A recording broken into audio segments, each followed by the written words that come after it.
Բարև ձեզ, եթերում Հայաստան եւ աշխարհն է, մեր կողքին եւ աշխարհում տեղի ունեցող իրադարձությունների մասին նախամարոտ։ 100-ից ավելի պաշտոնյաների ուղեկցությամբ Հայաստան է ժամանել Թուրքմենստանի նախագահը։ Հայ-թուրքմենական հարաբերությունների ու Հայաստանում Գուրբանգուլի Բերդիմուհամեդովի հանդիպումների մանրամասները։ Ինչով է առանձնահատուկ Թուրքմենստանը, ինչպես է հաջողվել գազի ամենահարուստ պաշարներով երկրներից մեկին պաշտոնապես չեզոք պետության կարգավիճակ ստանալ, ինչու եւ ինչպես է Ադրբեջանը փորձում սադրել թուրքմենական չեզոքությունը, պարզաբանում է ադրբեջանագետ Սարգիս Ասատրյանը։ Նավթահանքերը արդեն գտնվում են սպառման եզրին։ Հայաստան է ժամանել Թուրքմենստանի նախագահ Գուրբանգուլի Բերդիմուհամեդովը։ Միջինասիական երկրի ղեկավարին ուղեկցում է 100-ից ավելի պաշտոնյաների պատվիրակությունը։ Նախագահներ Սարգսյանի եւ Բերդիմուհամեդովի հանդիպման բարձրաստիճան հյուրի այցի առաջին օրվա այլ մանրամասները, պատմում է Նելի Հարությունյանը։ Գուրբանգուլի Բերդիմուհամեդովը Թուրքմենստանից երկրորդ նախագահն է, որ այցելում է Հայաստան։ Նա ժամանում է իր հայ գործընկերոջ նախագահ Սերժ Սարգսյանի հրավերով։ Նրանից առաջ արդեն Հայաստանում էր 107 հոգանոց մշակութային պատվիրակությունը։ Այսօր գալիս են նախագահն ու կառավարության անդամները։ Օդակայանից Բաղրամյան 26 նախագահական նստավայրում երկու երկրների նախագահները բանակցում են առանձին, ապա ընդլայնված կազմով։ Հայաստանի եւ Թուրքմենստանի նախագահները համատեղ հայտարարություն են ստորագրում։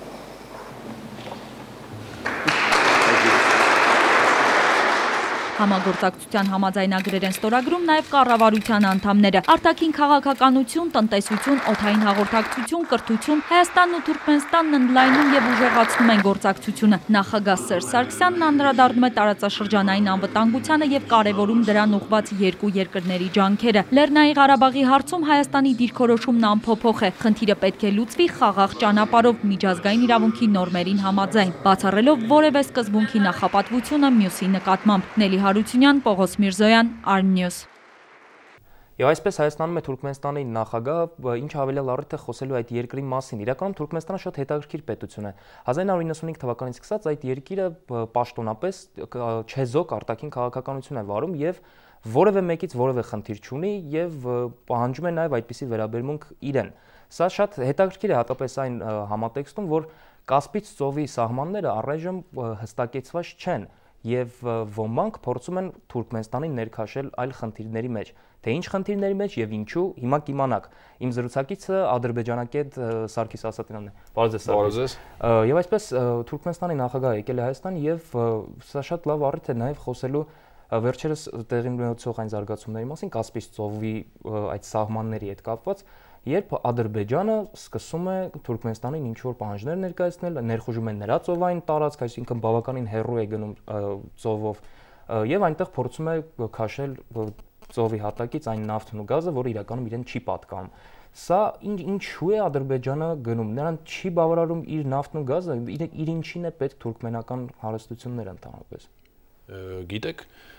ընդհանրապես ոչ մեկ չի ուզում զիջել հարստությունը իր հարևանին եւ այս համատեքստում կարելի է նշել, որ Ադրբեջանը նույնպես բացառություն չի կազմում։ Եթե հիշում եք, մասնավորապես վերջերս լուրեր էին պատտվում, որ պաշտոնական Բաքուն դժգոհ է British Petroleum ընկերությունից, որը չի կարողանում բավարար նավթ արդյունահանել։ Դե եթե չկա, ինչ արդյունահանել։ Հա, այսինքն տրամաբանորեն այնպես է ստացվում, որ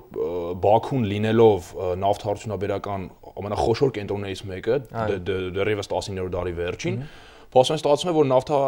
նավթահանքերը արդեն գտնվում են սպառման եզրին եւ պետք են հավելյալ աղբյուրներ։ Եվ պետք են հավելյալ աղբյուրներ եւ դա չէ հիմնական պատճառը, նույնիսկ դա չեն կարող անվանել, այլ այն է, որ ոչ մեկ էլի եմ կրկնում չի ուզում զիջել հարուստ հանքավայրը իր հարևանին, իսկ Ադրբեջանը միշտ էլ որոշակի նկարտումներ ունի իր հարևանների, թե ծովային եւ թե բոլոր հարևանների խնդիրները, թե ցամաքային տարածքներին։ Եվ հետաքրքիր է, որովհետեւ վերջերս սկսվեց, հիշում եք, Նաբուկո նախագիծը, որը շատ երկար, այսպես նախագիծ էր եւ երկար բառի բուն իմաստով, եւ սկսեց այն կրճատվել, որովհետեւ եկավ այն փաստի առաջ կանգնեցին այդ երկրները, որ դե չկա այդքան հարստություն Ադրբեջանի տարածքում, որպեսզի արդարացնի նման մեծ ծախսերը։ Ու հենց այդ ֆոնին սկսվեց այդ կոնֆլիկտը հենց Կասպից ծովում։ Այսինքն ինչ է, եթե Ադրբեջանը փորձի ինչ-որ ուրիշ ձևով փորձի իր երկիրը զարգացնել, հաջողության չի հասնի։ Ինչ նավթից է այնտեղ կախված։ Ամեն ինչը դրա վրա է։ Ասեմ ձեզ, որ Ադրբեջանի ապրանքների արտահանման զգալի մասը կազմում է հենց նավթը եւ նավթամթերքները։ Եթե չեմ սխալվում, մոտ 80 եւ այլ։ Իսկ նավթի գործոնը հանես այնտեղ պետություն չի մնա ինչպես Հայաստանում։ Այո, այսինքն ստացվում է, որ երկիրը նստած է այսպես կոչված նավթային ասեղի վրա, ինչպես ռուսներն են ասում, եւ նավթի սպառման հետ ավելանում են խնդիրները։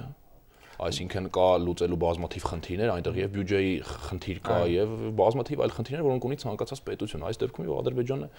լուծում է այդ խնդիրները նավթային եկամուտների հաշվին։ Եվ նաեւ ուրիշի, այդպես է ստացվում, որովհետեւ գիտենք, որ հստակ սահման, ինչպես դուք նշեցիք, գոյություն չունի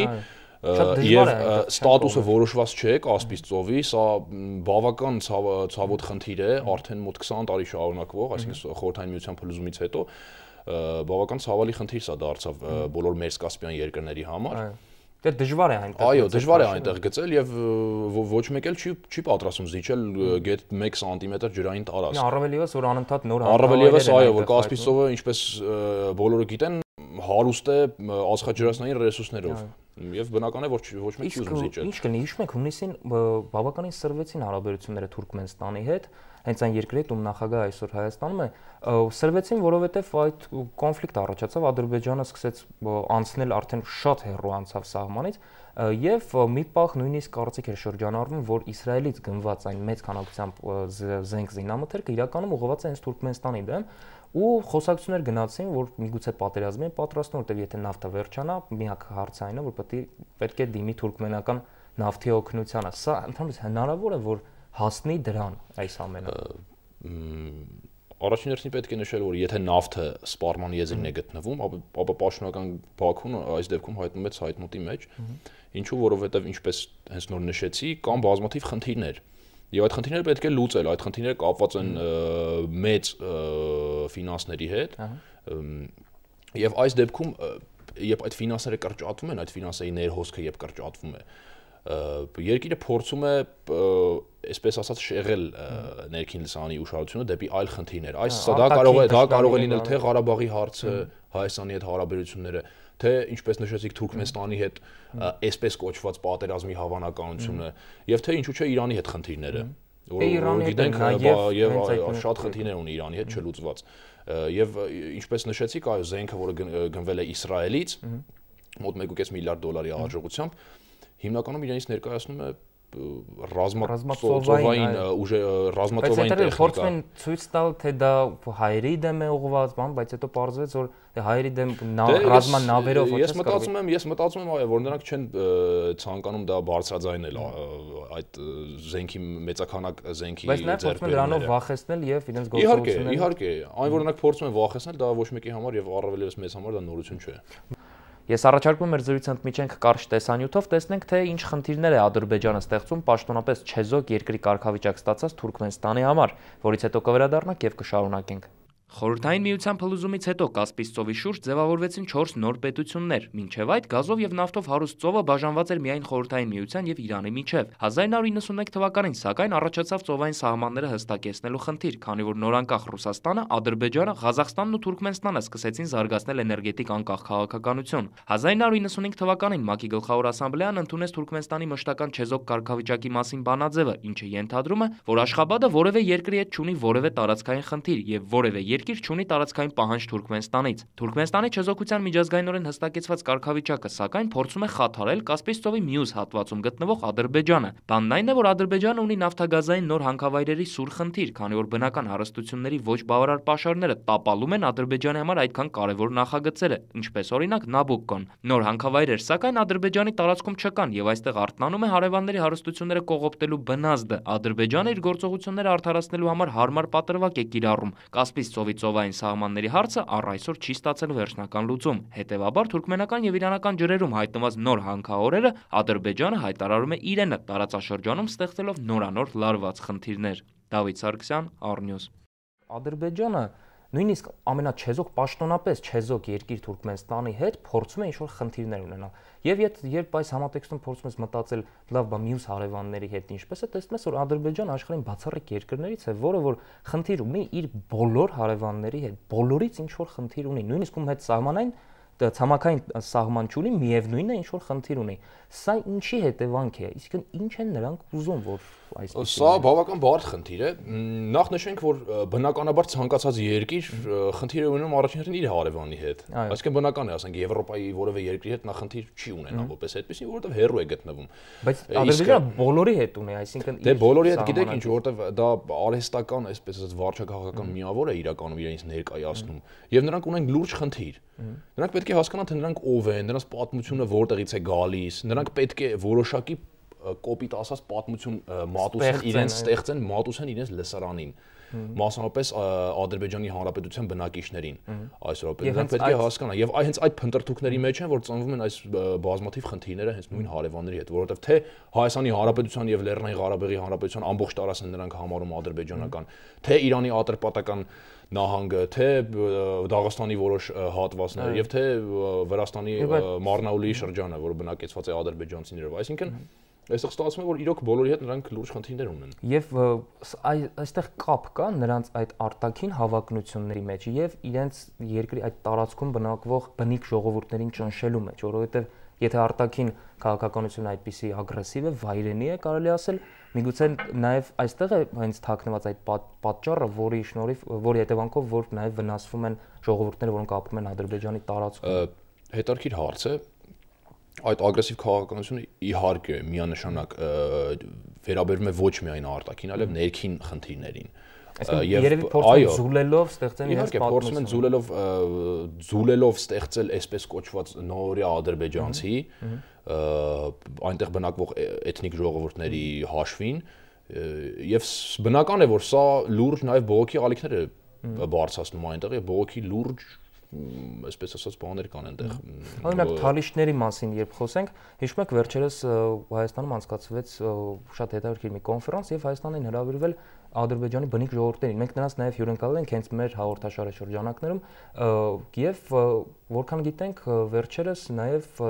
Ադրբեջանում ստեղծել հենց այդ կոնֆերանսից հետո ստեղծվել է թալիշների ինչ որ միություն եւ ինչ է սա ընդհանրապես այստեղ ինչ որ կապ կա։ Հիշեցնեմ, որ առաջին թալիշագիտական կոնֆերանսը Երևանում անցկացվել 2005 թվականին, դեռևս այն ժամանակ դա մեծ աղմուկ բարձրացրեց թե մեր հարևան երկրում եւ թե ընդհանրապես ամբողջ գիտական, այսպես ասած, հանրության շրջանում, որովհետեւ այո, հետո դարձավ բարբերական, գիտեք ինչպես թալիշագիտական, այսպես ասած, հետազոտությունները եւ թալիշ ժողովրդի ուսումնասիրությունները անց են կացվում, մասնավորապես Երևանի պետական համալսարանի իրանագիտության ամբիոնում շատ բավական լավ մասնագետներ կան։ Եվ սա այսպես ասած պերմանենտ բնույթ է կրում, այն իմաստով, որ իրոք ժամանակ առ ժամանակ անցկացվում են նմանատիպ կոնֆերանսներ, ինչը չի կարող դժգոհություն չառաջացնել Բաքվում, որովհետև այնտեղի թալիշները տեսնում են եւ նրանք արդարացիորեն ասում են, եթե դուք բողոքում եք, որ Երևանում անց է կացվում նմանատիպ գիտաժողովներ, ապա ինչու դուք չեք կազմակերպում օրինակ Բաքվում կամ հենց թեկուզ մեր կենտրոն Լենքորանում եւ թեկուզ Ադրբեջանի այլ քաղաք կարողանան արտահայտել։ Այո, ասում են կազմակերպեք, ասենք Ադրբեջանի որևէ քաղաքներից մեկում եք մեծ հաճույքով կմասնակցենք։ Իսկ ինչ վերաբերում է այդ կազմակերպությանը, որը ստեղծվել է նոյեմբերի 14-ին, դա շատ հետաքրքիր է եւ դա կարելի է գնահատել որպես պատասխան քայլ Երևանին։ Այսպես ինչպես նրանք կգնահատեին։ Այո, կեղծ գիտեք ինչքանով կեղծ, որ դրանց ղեկավարները բավական օդիոզ կերպարներ են իրականում եւ դժվար է ասել, այո, եւ դժվար է ասել թե ինչ կապ ունեն նրանք ընդհանրապես թալիշ ժողովրդի շահերի հետ, որովհետեւ մասնապես ղեկավար Էլդանիս Գուլիևը նա ծնվել է Լենքորանում, սակայն իրականում նա թալիշ չէ ազգությամբ։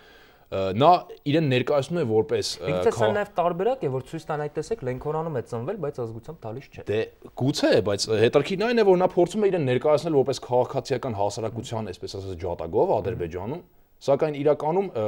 մի քանի տարի առաջ նա բացահայտ աջակցություններ ցուցաբերել Իլհամ Ալիևին եւ ասել էր, որ կան որոշակի ուժեր, որոնք խանգարում են Իլհամ Ալիևին ռեֆորմներ իրականացնել երկրում, պետք չի նրան այդքան քննադատել եւ այլն, եւ պարզ է դառնում, որ նա ուղղակի Ալիևի խամաճիկներից է։ Այսինքն սրա իմաստը ո՞րն է, որ պարակտեն Ոչ, սրա իմաստը այն է, որ նրանք փորձեր են կատարում որոշակիորեն այդ շարժումը թալիշական, եթե այսպես անվանենք, վերցնել իրենց վերահսկողության տակ։ Այո, այսինքն ստեղծեն կառույց եւ այո, եւ ինչպես նրանք են ասում, զրկեն Երևանին լծակից, ազատության լծակներից, այո, որտեղ Երևանը այսօր ինչ է, Երևանը դա մի վայր է, որտեղ թալիշները կարող են գալ եւ ինքնաարտահայտվել, որովհետեւ Ադրբեջանը ոչ միայն թալիշները, այլև մյուս ժողովուրդները, լեզգիները, ամբողջ Կովկասի ողջ բնիկ ժողովուրդները, որովհետեւ ինչպես դուք գիտեք, վերջին գիտաժողովի ժամանակ ոչ միայն թալիշներ են եկել, այլև լեզգիններ, ավարներ եւ այլ ժողովուրդներ։ Բայց մեզ այսպես ճակերտավոր բախտ է վիճակվել նման հարևանի հետ ապրել նույն տարածաշրջանում եւ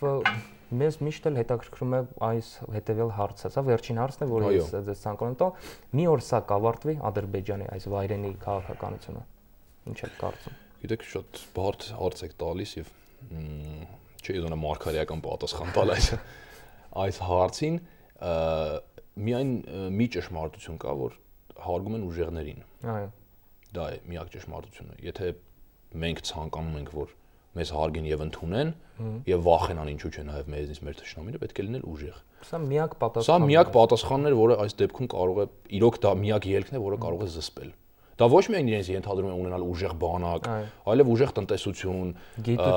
ուժեղ գիտություն, այո, ինչու՞ չէ նաեւ արդար այսպես հասարակություն, որը ամեն ինչ, որը կազմում է այսպես ուժեղ եւ հզոր երկրի հիմնական կորիզը։ Բարի, շնորհակալություն։ Ձեզ շնորհակալություն։ Թուրքերը հիստերիայի մեջ են։ Ֆրանսիական լիցեի հայոց ցեղասպանությանը նվիրված դասաժամը կատաղեցրել է ազգայնականներին։ Անկարայում գործող ֆրանսիական միջնակարգ դպրոցի 2-րդ դասարանում պատմության դասի ժամանակ ուսուցիչը խոսել է 1915-16 թվականների մասին։ Պատմության դասագրքի համապատասխան գլխում ասվում է, որ երիտթուրքական կառավարությունը որոշում է ընդունել վերացնել հայկական կայսրությունը եւ այսպես սկսվել է շուրջ 1 միլիոն հայերի սպանդը։ 20-րդ դարի առաջին ցեղասպանության մասին գլուխը անդրադառնում է նաեւ երիտթուրքական Իթիադ վեթերակի կուսակցությանը, նշելով, որ դրա ղեկավարներն են ծրագրել ցեղասպանությունը։ Թուրքական ազգայնական շարժում կուսակցության падգամավոր Օզջան Եչերին անմիջապես արձագանքել է գրքի բովանդակությանը եւ իր բողոք հայտնել Թուրքիայի ազգային կրթության նախարար Օմեր Դինչերին։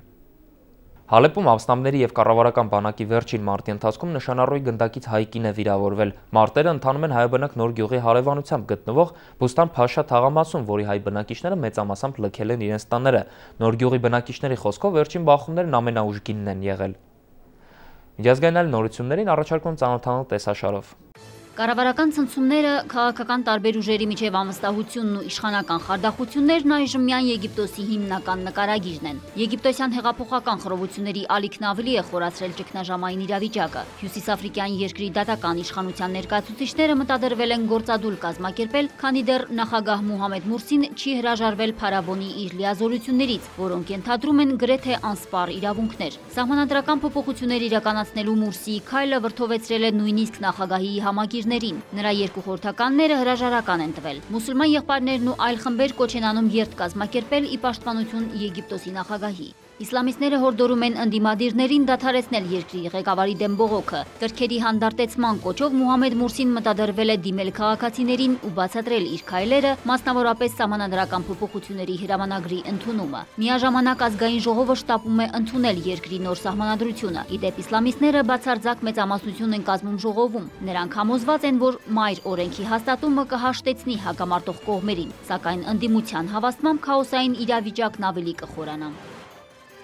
Դոնի Ռոստովի կալանավայրում տեղի ունեցած միջադեպը ցնցել է Ռուսաստանի բնակչությանն, իսկ համացանցում հայտնված 6 րոպեանոց տեսագրությունը վիրտուալ աշխարհը։ Ուղիչ գաղութի աշխատակիցները ծեծի են ենթարկել ձեռնաշղթաներով կապված բանտարկյալին։ Դեպքի կապակցությամբ սկսված նախաքննության արդյունքում ձերբակալվել են բանտի 3 աշխատակիցներ։ Կտանքների ենթարկված բանտարկյալը դատապարտվել էր 3.5 տարի ազատազրկման, կողոպուտի ու առողջությանը կանխամտածված վնաս հասցնելու մեղադրանքով։ Ի դեպ նա բավականին վատ պահվածք է դրսևորել, որից հետո բանտարկյալին ֆիզիկական ուժի կիրառմամբ դաստիարակչական դասեր են տվել, հարուցվել է քրեական գործ։ Բուենոս Այրեսում սկսվել են սկանդալային դատական լսումներ այսպես կոչված մահվան չվերթի գործով։ 68 մարդու դեմ ներկայացվել են 1976-ից 83 թվականներին Արգենտինայի ռազմական բռնապետական վարչակարգի ժամանակ առևանգման կտանքների ենթարկելու եւ սպանության մեղադրանքներ։ Հանցագործություններն իրականացվել են քաղբանտարկյալների նկատմամբ։ Ողբերգությունը տեղի է ունեցել լատինաամերիկյան երկրի ռազմածովային կրթօջախում, որն այժմ մարդու իրավունքների թանգարան է։ Ռազմական խունտայի ժամանակ այն օգտագործվել է որպես որպես կալանավայր ավելի քան 5000 աջ թևի ակտիվիստների համար, որոնցից շատերն անհետացել են։ Դատարանում քննվում է 789 զոհի գործ։ Դատարանի առջև կանգնել են 8 այսպես կոչված դահիճ օդաչուներ, որոնք կենդանի քաղբանտարկյալներին օդանավերից նետել են օվկիանոսը։ Կառավարության զեկույցի համաձայն Արգենտինայում քաղաքական ռեպրեսիաների զոհ է դարձել ավելի քան 11000 մարդ։ Մեր կողքին եւ աշխարհում տեղի ունեցող իրադարձություններն այսօր այսքանն էին։ Ցտեսություն։